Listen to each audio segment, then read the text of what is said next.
ខ្ញុំខ្លោចផ្សាខ្មៅផ្ដាច់ចេតនាអ្នកហើយនឹងខ្ញុំ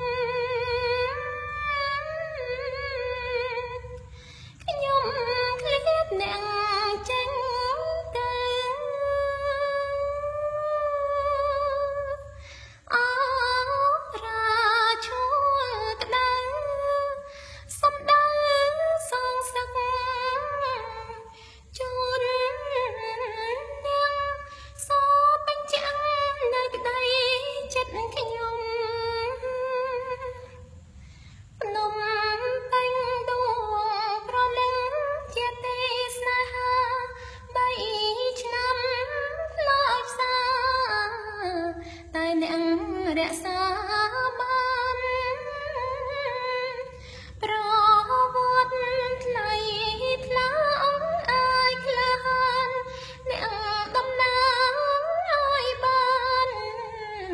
ដួងប្រ